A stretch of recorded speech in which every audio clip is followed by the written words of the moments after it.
Coming up in a while, it's Saturday morning, so I think since we'll probably miss next Saturday and probably the one after that, because we're kind of into football and all that. Alden Davis is here, and this is our little chance for you to kind of motivate yourself, and you can go sit at Zuccotti Park, or you can sit there and do something meaningful and change yourself and get your life underway, which is the important thing. Well, 2 weeks ago, as the Storm was preparing to hammer us, our last coaching session was on hope.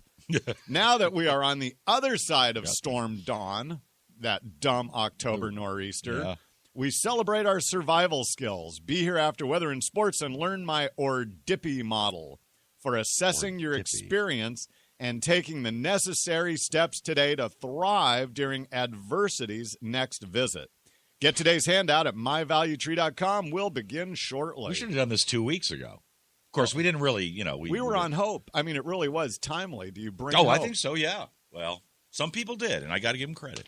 It's 7:12 on W. Those people working the volunteers, and the same people. I went to vote Tuesday in Avon. They were there. And the same people who were working the shelters were the same people who were sitting there, running the election. It was a great group.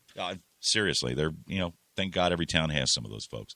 It's 7:13. And we'll look forward to that scooter, 724 WTIC. What was I? Oh, yeah, before we get on with Alden's Star Power lesson today, to make you a star that you are, I do want to thank the folks at Luke's. This is an exquisite batch of donuts that were just sent over. Yes, and these melt, seriously, literally, these melt in your mouth.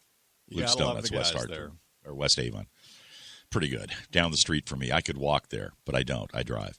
It's 7:24 on WTIC. All right, here with our Star Power lesson for the day. Try the chocolate cake. It's really good. Anyway, here, ladies and gentlemen, is Alden Davis. Time for our lesson for the day. Well, each Saturday we talk about our star power, 5 areas of focus to get us into action and stay hopeful about the future. First, a big thank you to all the veterans. Your service is greatly appreciated. One in particular is good friend Rick Supples, who flew the A-4 Skyhawks, known as Scooters, during action in the Middle East. He'd say to me, when you get missile lock on you, you pucker up so hard you could turn charcoal into diamonds. Oh, yeah. Rick, as so many of our veterans have, has stared death in the face. One of Rick's mantras is, persistence overcomes resistance. And isn't that true for all of us in the wake of October's storm? Our persistence has overcome resistance. Congratulations to all of us for being survivors. You did it. But now that it's over, today's coaching tip is to learn something from it. I want us to upgrade our survival skills into thriving skills. I have talked to several people who have said that while the storm was a real pain, it proved to them they can survive a radical shift in their life. The storm has demonstrated that you have will, the resolve to overcome major obstacles in your life. You have determination. You can survive. Darn right. You are a success. You did it. Way to go. When the world went dark, you rose to the occasion and made it through. The skills you just demonstrated can be focused on any problem in your life, and you will get through it. And while we all demonstrated self-reliance, many of us were blessed by the community of people around us. Where we live in the hood, Lee and Terry Wilson became the anchor house for the 8 days we were without power. They hosted daily breakfast and dinner, and we had a giant potluck the whole time as people cooked out their freezers. Nice. Well, it was wonderful. We averaged 20 people per meal. It was an incredible time as people shared their resources to help others out. And we did a debrief of our experience at the final meal, preparing for the next time. Excellent.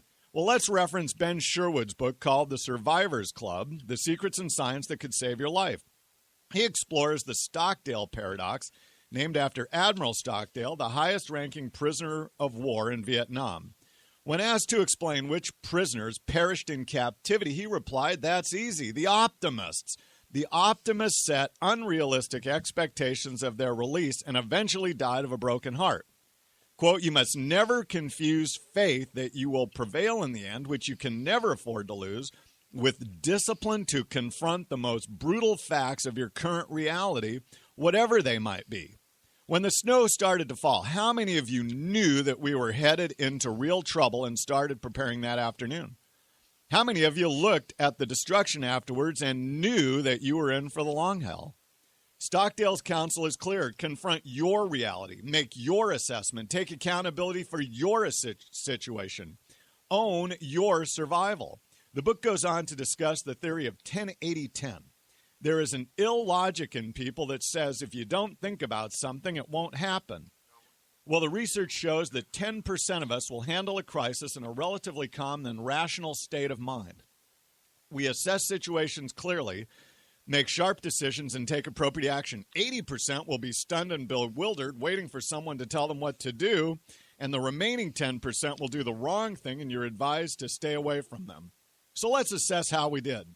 Go to myvaluetree.com and get today's handout, which is my ORDIPI model. 4 steps to get you to make positive changes. Do this with your family, the people you weathered the storm with, or the people you'd like to help you next time. First step is observe. Accurately describe what you did when you heard the storm was coming, when the power first went out, and each day thereafter. When the power first went out, my first reaction was nap time. Once under the comforter, reality hit that it would be dark soon, and now is not the time to be cocky, and we got into gear and prepared. The next step is reflect. This means pondering what you did. Our neighborhood reflected together on our experience. Reflection is not problem solving, but rather deeper insight into my thinking. Third step is diagnose. Why did you behave the way you did? Did you really believe the power would be up the next day after seeing the carnage of trees and wires? Why would you deny the reality of your eyes? Are you part of the 80% that was bewildered, waiting for someone else to take charge? Why would you do that? Diagnose gets us the root cause of how we respond. Then comes the plan. We all survived. My hope is that next time we shift our survival skills to thriving skills. That means being in a position to help others, just the way Lee and Terry helped the people in our neighborhood. The plan is based on what you want to create next time and how much effort and money you want to invest getting there. The biggest hazard right now is getting sucked back into life and not learning from this experience. Don't be like the mighty oak at Elizabeth Park, which has looked great for all these years, yet was totally hollow inside and crumbled in this storm. The storm is a wake-up call for us. Use the ORDIPI model and prepare to thrive during uncertain times. Congratulations, fellow survivors. You did it. I'm Coach Davis. All right. Thank you all. Hey,